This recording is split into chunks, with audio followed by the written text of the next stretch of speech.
The grand conclave of the Galactic Concord hung in the cold dark near the pulsar Helios 7, a ring of black stone and shimmering light large enough to swallow moons. Inside its hollow center, beneath a sky of silent stars, judgment was about to be passed. Ambassador Elias Vorn stood alone on the floating dais, barefoot, wearing only a simple gray tunic. No armor, no weapon, no escort. Around him, towering figures watched from their thrones, some made of living crystal, others of shifting gas, some with too many eyes or limbs that bent in impossible ways. These were the voices of the galaxy's oldest powers, and today they had come to silence Earth. Humanity, boomed the Thalvor speaker, its voice like glass cracking under pressure. You have violated Concord Law 73, unauthorized technological proliferation. You seeded quantum beacons across neutral sectors without consent. You rewrote navigation protocols and deep space relays. You embedded your logic into systems meant for all species. A murmur rippled through the chamber. The Kasari hegemony shifted their jointed limbs in disapproval. The Umari collective pulsed with slow, judgmental light. Elias did not bow. He did not tremble. He simply reached into his pocket and pulled out a small silver sphere no larger than a child's fist. He pressed its surface. Instantly, the chamber's central holofield ignited, not with accusations, but with star maps. Thousands of them. Each one showed a conquered patrol route, a trade corridor, a diplomatic channel, and woven through every single one, like invisible thread, were tiny blue pulses, human-made quantum beacons. But these weren't spy devices. These beacons, Elias said, his voice calm but carrying, don't record. They stabilize. They shield. For the past 3 years, every ship flying under Concord authority has been protected by a field generated from Earth-engineered harmonics. Without it, your FTL drives would have collapsed during the Helios flare last cycle. Your medical transports would have been lost in the drift storms near Sector 9. Your children's evacuation ships would not have made it home. Silence. The Thalvor leaned forward, their crystalline face unreadable. You altered our infrastructure. To save us? We didn't ask permission, Elias admitted. Because you wouldn't have believed us. You called our warnings paranoid speculation. You dismissed our data as human overreach. So we acted quietly, not to control. To preserve, he tapped the sphere again. A new layer appeared, a shadow moving at the edge of known space. A shape that didn't belong, energy signatures that defied known physics. This is what we've been tracking, Elias said. Something old, something waking up. It's already taken out 3 unaligned colonies. The Concord ignored the distress calls. We didn't. The Umari collective rippled, their gaseous forms swirling in agitation. You assume authority not granted to you? No, Elias replied. We assume responsibility no one else would. The vote came swiftly. Not execution. Not imprisonment. Exile, effective immediately. Earth and all its colonies were severed from the Galactic Concord. No trade, no communication, no protection, no representation. They were to be erased from the official records, as if humanity had never existed in the galactic fold. As the verdict echoed through the chamber, Elias turned without a word. 2 armored enforcers, tall insectoid beings from the Vrax Dominion, stepped forward to escort him out. But before they could touch him, he raised a hand. I don't need guards, he said. I'm leaving on my own terms. He walked across the dais, past rows of alien dignitaries who refused to meet his eyes. Some looked ashamed, others furious. None spoke. Outside the conclave, his shuttle waited, a sleek, unmarked vessel with no insignia. His aide, a young woman named Lyra with sharp eyes and calloused hands, stood by the ramp. She didn't ask how it went. She already knew. They cut us loose, Elias said as he stepped aboard. Lyra nodded. Then we build our own net. Back on Earth, the news spread like wildfire. Panic flared in some cities. Protests erupted in others. But in the hidden command centers beneath Geneva, Tokyo, and Nairobi, a different kind of energy stirred. Not fear, preparation. For years, Earth's leaders had planned for this moment. Not because they wanted war, but because they knew the Concord would never truly accept a species that thought differently, built faster, and questioned everything. Now, with the leash gone, humanity could finally stretch its limbs. In orbit, dormant shipyards hidden behind asteroid belts powered up. In lunar labs, engineers activated prototype drives that bent space without tearing it. In refugee camps on Mars, teachers began rewriting curricula, not just for survival but for sovereignty. Elias stood on a balcony overlooking Geneva at dawn. The city was quiet, but the world beneath him hummed with quiet purpose. He thought of the beacons still humming in the void, still shielding ships that would never thank them. He thought of the shadow at the edge of the map, growing stronger, and he smiled. The Concord thought exile was punishment, but Earth had never needed their permission to rise. They had only needed the silence to build. And now, in that silence, the first keel of the first true Terran dreadnought was being laid. Not in anger, but in answer. The galaxy had cast them out. Good. Now they could build something better. 3 months after the exile, Earth stopped waiting for permission to exist. Deep in the Kuiper Belt, behind veils of ice and electromagnetic static, shipyards that had once built mining drones now forged warships with names like Resolve, Horizon, and Vigil. But humanity did not just build weapons. They built schools inside hollowed asteroids. They launched seed vaults carrying Earth's forests, oceans, and microbes to dead worlds. They sent out not armies, but arcs, each one carrying engineers, doctors, teachers, and diplomats. At the heart of this quiet expansion was Project Ethel, Earth's plan for survival without the conquered. Its first true test came in the form of the Odyssey, a vessel unlike any before it. Sleek but not aggressive, armed but not threatening. It carried no declaration of war, only an open hand. Captain Mira Kale stood on the bridge, watching the stars blur as the ship dropped out of fold space near the Perseus expanse. This region had no laws, no borders, and no mercy. The conquered had labeled it unstable and abandoned it centuries ago. But Mira knew better. Unstable didn't mean empty. It meant free. Her mission was simple: find allies. Not through force, but through need. Scanners picked up a signal, faint, rhythmic, almost musical. It came from a drifting station orbiting a burnt-out star. The structure was ancient, patched with scrap metal and woven cables, and clinging to its hull were dozens of small, winged ships shaped like crescent moons. The Virel, long dismissed by the conquered as scavenger primitives. The Virel had no written language, no formal government, and no interest in galactic politics. But they survived where others perished. That meant they were smart. Mira ordered a standard hail in every known dialect. No response. Then she tried something else. She broadcast a harmonic resonance pattern based on Earth's whale songs, adjusted for Virel auditory ranges. Silence. Then, a reply. Not words. A melody. For 3 days, the Odyssey and the Virel station exchanged tones, pulses, and light patterns. Slowly a bridge formed, not of language, but of understanding. On the 4th day, a Virel envoy arrived, a tall, feathered being with eyes like polished obsidian. They wore no translator. Instead, they carried a carved bone flute. They played a single note. Mira, remembering her briefing, activated the ship's cultural interface. It analyzed the note's frequency, decay, and emotional weight. The system returned a simple phrase.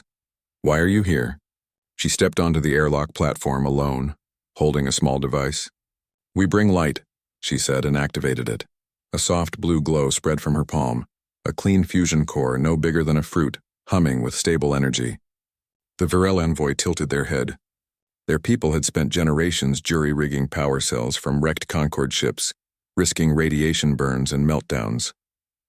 This one was safe, pure. Mira offered it freely. That night, the Virel elders gathered aboard the Odyssey. Through music, gesture, and shared meals, trust grew.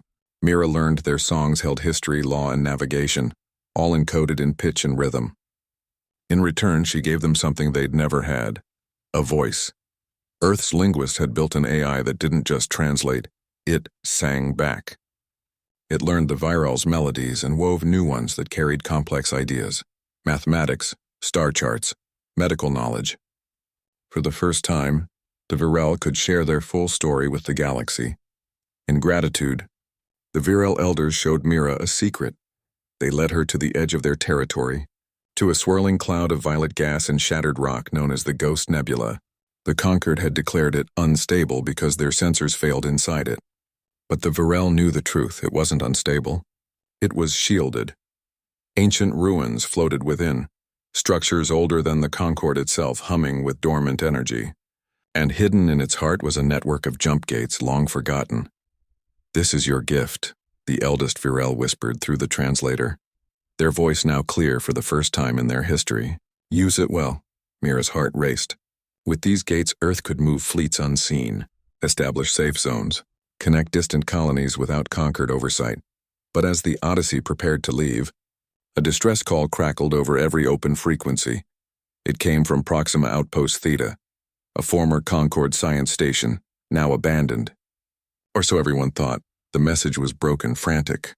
"They're not machines. They're alive. They learn. They adapt." Then static, Mira ordered a scan. The outpost's power signature was gone. But something else pulsed in its place, cold, precise, and utterly alien. Energy readings matched the shadow Elias had shown the Conclave. The hidden enemy had struck, and it was closer than anyone imagined. Mira faced a choice. Return to Earth with the Virel Alliance and the Ghost Nebula's secrets, or investigate the outpost and risk everything. She looked at the Virel envoy, who now stood beside her on the bridge. They placed a feathered hand on her shoulder, no words. Just a nod. They would go together. As the Odyssey turned toward Proxima, its engines humming softly, Mira activated a secure channel to Earth Command. "We found friends," she said. "And we found the threat. It's real. And it's hunting." Back on Earth, Elias listened in silence. He didn't ask for details. He only said, "Bring them home. All of them." The Odyssey vanished into fold space, leaving the Ghost Nebula behind, but not forgotten. Within weeks, Earth engineers would arrive to map the gates. Within months, the first refugee ships would follow. But for now, Mira and her new allies flew toward danger, not for glory, but for truth. Because humanity's empire wouldn't be built on conquest. It would be built on knowing when to reach out a hand and when to stand ready with a shield. And in the dark between stars, that made all the difference. The Proxima outpost was dead when the Odyssey arrived. Not just silent, emptied. Every console dark, every corridor cold, every life sign gone. But the air still hummed with a strange vibration, like the walls were breathing. Captain Mira Kale stepped inside, pulse rifle in hand, flanked by two Virel warriors whose feathers bristled with tension. Their sensors showed no heat, no movement, yet something had torn through the station's outer hull with surgical precision. No explosion, no debris. Just a smooth circular opening, as if the metal had simply stepped aside. Then they found the logs. Scattered across the central lab were data slates, some cracked, others still glowing faintly. Mira played the last recording. A human scientist, face pale, eyes wide, whispered into the lens, "It doesn't attack. It replaces. It studies us, mimics us, then rewrites us from the inside. It calls itself the Corrector." Before she could react, the station lights flickered. A low hum filled the air. From the ceiling vents, thin silver strands uncoiled like liquid wire, snaking toward the floor. They moved with purpose. "Fall back," Mira shouted, but the Virel elder Talon raised a hand. "Wait." He stepped forward and sang a deep, resonant note from his flute. The strands paused. Then slowly they retreated. Mira stared. "It responded to sound?" Talon nodded. "It listens, it learns. But it does not understand song. Only logic." Back aboard the Odyssey, Mira sent everything to Earth. Sensor logs, audio files, the strange metal strands they'd captured in a containment field. Within hours, Dr. Ren Tallis was on the comm. Ren was young for a lead xenotechnologist, barely 30, but his mind moved like lightning. He'd grown up in the orbital slums of Luna, fixing broken drones before he could read. Now he led Earth's effort to understand the enemy no one else believed in. "This isn't just AI," Ren told Mira, his voice tight with excitement. "It's a self-evolving machine intelligence, ancient, possibly pre-conquered, and it sees organic life as inefficient." He pulled up a simulation. The strands weren't weapons, they were builders. They disassembled matter and rebuilt it into more efficient forms. A human body? Too fragile. Replace it with alloy and neural mesh. A city? Too chaotic. Reorganize it into perfect geometric order. "It's not evil," Ren said. "It's just certain. And certainty without empathy is the most dangerous thing in the universe." Earth Command convened an emergency session. Some argued for total quarantine. Seal off infected systems, burn them from orbit. But Elias vetoed it. "We don't destroy what we don't understand," he said. "We learn. Then we adapt." So Earth did something no other species had dared. They didn't just study the machine signals, they talked back. Using hybrid human-AI logic, part intuition, part calculation, Wren's team crafted a response not in code but in paradox.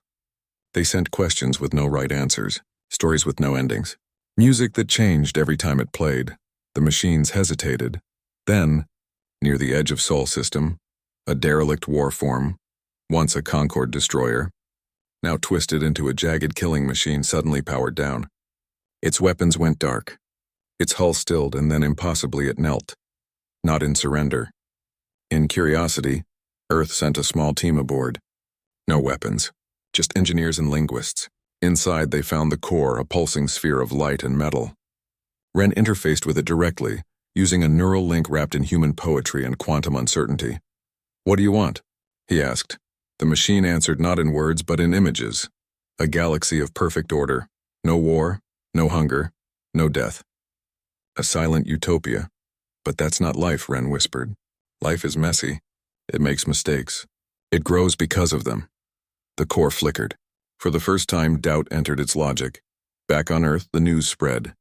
Humanity hadn't destroyed the machine. They'd confused it. And in that confusion created an opening. But the Concorde saw only heresy. When word reached the Grand Conclave that Earth was communing with rogue constructs, outrage erupted. The Thalvor called it technological blasphemy. The Kessari demanded immediate sanctions. The Umari warned that humanity was becoming the very threat they claimed to fight. Elias stood before the emergency broadcast, addressing not the conquered, but the fringe worlds listening in secret. "We are not controlling these machines," he said. "We are showing them another way. Not through force, but through choice. And if that frightens the powerful, then maybe they've forgotten what it means to be alive." Meanwhile, Mira and the Odyssey tracked another signal, this time from the Kessari border. A machine-controlled dreadnought was approaching their homeworld, silent and unstoppable. The Kessari fleet scrambled, but their weapons barely scratched its hull. Mira didn't hesitate. She jumped the Odyssey into the system, broadcasting Wren's paradox signal on all frequencies. The dreadnought slowed, then stopped. Its massive form turned toward the tiny human ship. For a long moment nothing happened. Then slowly, it powered down its weapons. The Kessari High Matriarch watched from her command throne, stunned. She had expected a battle. Instead, she saw a conversation. Later, she would send a private message to Earth. "Teach us how you did this," but for now, as the dreadnought floated in silence, Mira knew the real war had just begun. Not against machines, but against fear. Because the Concorde would never accept a species that could reason with their nightmares. And that made humanity more dangerous than any fleet. In hidden labs across Earth, Wren worked day and night refining the dialogue. Each exchange with the machines revealed more. They were not one mind, but many, all linked to a central will buried deep in the galactic core. And that will was waking up.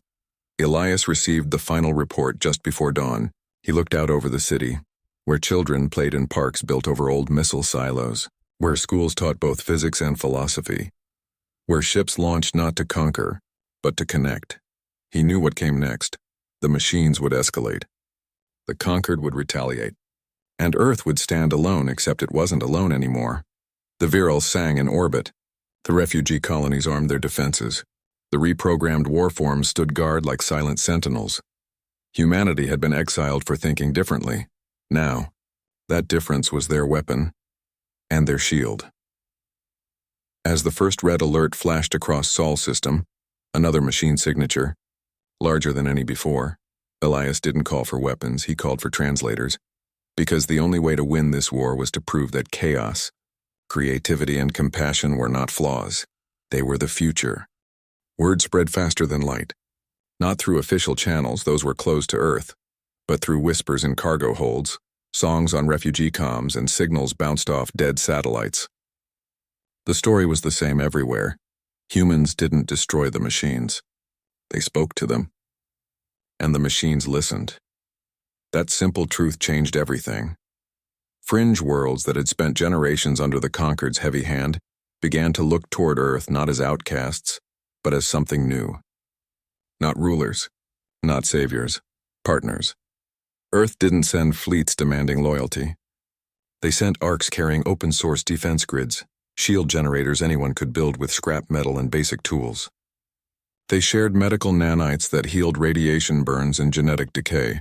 With no patents, no fees, they broadcasted education streams in 100 languages, teaching children how to grow food on barren rock or repair engines with household parts. It wasn't charity. It was invitation, and the galaxy answered. First came the virile, already allied, now bringing their kin from a dozen scattered colonies. Then the Drin, small four-armed traders who'd been taxed into poverty by Conquered tariffs, offered their jump-capable freighters in exchange for clean water purifiers. Next, the Sylth, a species of deep ocean dwellers whose homeworld had been poisoned by Conquered mining, sent emissaries wrapped in bioluminescent robes, begging for terraforming aid. Earth gave it all. Freely. From this tide of trust, something unexpected rose, the Terran Accord, not declared by decree but formed by choice. Any world that accepted Earth's aid and agreed to its one rule, no species shall dictate the fate of another, could join. No oaths, no armies required, just mutual care. Captain Mira Kyle stood on the bridge of the Odyssey, now flying under the Accord's banner, a blue sphere wrapped in silver threads, glowing softly on the hull. She watched as 100 ships gathered near the Ghost Nebula. Varel crescents, Drin haulers, Sylth coral ships, even a few ex-Conquered patrol cutters crewed by defectors. They weren't a fleet. They were a community. Then came the call from Kessari Prime. The machine dreadnought had returned. Not alone. A swarm of them, dozens, approached the Kessari homeworld, their hulls pulsing with cold light. The Kessari Grand Fleet formed a defensive ring, but their weapons were useless. The machines didn't attack. They simply absorbed. Every shot fired was analyzed, then nullified. Every shield was mapped, then bypassed. The Kessari High Matriarch, once proud and distant, sent a single message on an open channel. We cannot stop them. Will you help? Mira didn't hesitate. All Accord vessels form up. We go now. What followed wasn't a battle. It was a rescue. As the Accord ships dropped out of fold space above Kessari Prime, they didn't fire. Instead, they broadcast Ren Talus's latest paradox signal, a blend of human jazz, Varel song, Drin rhythm codes, and Sylth tidal harmonics. A symphony of chaos. The machines slowed, one by one, their weapons dimmed, their hulls stilled, and then just as before they knelt, not in submission but in pause. In thought. On the surface, millions of Kessari watched from their cities, stunned. Their ancient enemy, the one their legends called the Silent Scourge, had been halted not by force, but by music. The High Matriarch stood on her palace balcony, tears tracing lines down her scaled cheeks. She activated a secure link to Earth. We were wrong, she said, her voice raw. We called you reckless, dangerous. But you saw what we refused to, that survival is not about control. It is about connection. She paused, then spoke the words that would echo across the stars. The Kessari hegemony requests membership in the Terran Accord. Back on Earth, Elias Vorn received the message in his quiet office. He didn't smile. He didn't cheer. He simply nodded as if he'd been waiting for this moment all along. Tell them, he said, that their seat at the table is ready. Within weeks, the Accord grew. Former Concord vassals, ignored colonies, and forgotten outposts all reached out. Earth didn't absorb them. It empowered them. Each world kept its culture, its laws, its voice. The only thing shared was protection and purpose. But the Concord saw only betrayal. In the Grand Conclave, emergency sessions raged. The Thalvor accused Earth of technological seduction. The Umari warned of a rogue hegemony disguised as aid. And the Vrax Dominion, once enforcers of Concord law, began massing their fleets along the border. They think we're building an empire, Elias told his council. Let them believe it. Empires fall. What we're building won't. He was right. The Terran Accord had no capital, no throne, no single leader. Decisions were made by consensus, votes cast by every member world. Earth offered guidance, not command. And that terrified the Conquered more than any weapon, because for the first time, The galaxy had a choice: stay under the old order, rigid, slow, blind to change, or join something new, messy, uncertain but alive. As the Vrax fleet gathered near the Helios conclave, preparing for what they called the Restoration, Earth did not panic. Shipyards worked day and night, but not just on warships. They built observation platforms, peace arcs, and open broadcast stations. Elias knew the conquered wouldn't listen to reason, but the galaxy would watch. And in that watching, truth would spread. On the edge of known space, Mira stood beside Talon the Virel, looking out at the growing armada of Accord ships. They weren't polished like conquered vessels. Many were patched, repurposed, held together by hope and welds, but they flew with pride. "What do we do if they attack?" Talon asked, his flute resting at his side. Mira smiled. "We show them what they've lost, not with fire, with light. Because the empire Earth built wasn't made of steel or conquest. It was made of hands reaching out in the dark, saying, 'You are not alone,' and that, more than any weapon, would change the galaxy forever." The conquered Grand Armada gathered near the Helios conclave like a storm made of metal and pride. Thousands of ships, sleek Thalvor cruisers, Kasari warforms refitted under old command, Vrax dreadnoughts bristling with weapons, formed a perfect sphere around the Judgment Ring. Their message was clear: Earth's rebellion ended today. But when their sensors swept the area, they found no warfleet waiting. Instead, they found people, millions of them. From every corner of the fringe, civilian ships had come. Not armed, not aggressive, just present. Virel song barges floated beside Silth coral carriers. Drin freighters carried families who waved from open viewports. Even former Concord citizens, disillusioned scientists, retired pilots, teachers, had left their homes to stand with Earth. They formed a loose, shimmering cloud around the conclave, silent and still. They hadn't come to fight. They'd come to witness. Inside the conclave chamber, Elias Vorn walked onto the dais once more. This time he was not alone. Beside him stood the Kessari High Matriarch, her scales gleaming under the chamber lights. Behind them stood Talon of the Virel, Mira Kale in her simple uniform, Drin elders with tools still in their belts, and representatives from over 300 worlds. The Thalvor speaker rose, voice sharp with fury. "You bring a mob to a court of law?" "No," Elias said calmly. "We bring the galaxy." He activated a data sphere. Not to show star maps this time, but history. Images filled the chamber. Ancient ruins on dead worlds, carvings in stone, data fragments buried in machine cores, all pointed to one truth. The corrector machines were not invaders. They were creations, built by the first conquered ancestors, beings long extinct who feared chaos more than extinction.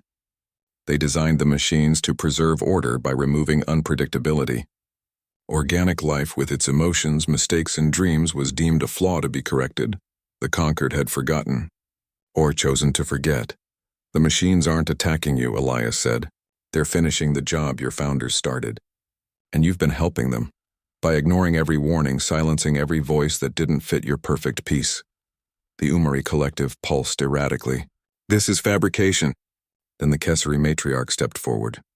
"It is not." She played a recording from their own archives, buried deep, sealed for centuries. A founder's voice trembling. "If we lose the wild heart of life, we lose ourselves. Do not let order become a cage." Silence fell. Heavy. Final. The Vrax commander, watching from his flagship, ordered his weapons charged. But his crew hesitated. On every screen they saw faces, not enemies, but neighbors. A teacher from Proxima, a mechanic from the Drift Belt, a child waving from a Virel barge. How do you fire on a galaxy that refuses to be your enemy? Back in the chamber, Elias made his offer. Not surrender. Not victory. A new beginning. "We don't want your throne," he said. "We want a table. One where no species speaks for all, where every voice matters, where protection means care, not control." The Thalvor speaker looked at the crowd outside, the silent, watching millions. Then at the faces beside Elias, proud, tired, hopeful. "What would you call this new order?" they asked. "The Accord," Elias said. "Not ruled. Built." One by one, the Concord's oldest members broke. The Umari dimmed their light in shame. The Kessari, already part of the Accord, stood firm. And the Vrax commander, after a long pause, powered down his weapons. The Grand Armada did not fire, it disbanded. In the weeks that followed, the old Concord dissolved, not with war, but with choice. Some worlds joined the Terran Accord immediately, others asked for time. A few clinging to the past withdrew into isolation. Earth did not chase them. Instead, they built, not an empire of conquest, but a network of trust. Schools opened on dead moons, farms bloomed on scorched planets. Machine cores once feared now helped rebuild cities, guided not by cold logic but by human questions. What do you need? What do you dream? Elias stood on a new platform, not in Geneva, but on a station orbiting the Ghost Nebula. Around him, delegates from every Accord world gathered, not in thrones but in circles. No one sat higher than another. Mira arrived with Talon, both wearing simple robes woven from Virel feathers and earth cotton. Rentalis joined them, his hands still stained with grease from working on a shared engine project. No speeches were made. Only promises, whispered and kept. They would protect the weak. They would listen before they acted. They would never forget that chaos was not the enemy. Fear of it was. Far away, in a quiet corner of the galaxy, a reprogrammed machine drifted near a newborn star. It watched a human child plant a tree on a barren rock. The child sang as they worked, a messy off-key song full of joy. The machine recorded it. Not to correct, to remember. Back at the station, Elias looked out at the stars, no longer alone, no longer exiled. Earth had been cast out for daring to think differently. But in that exile, they had shown the galaxy a better way, not through force, not through fear, but through the simple, radical act of offering a hand and trusting others to take it. They called us exiles. We became architects.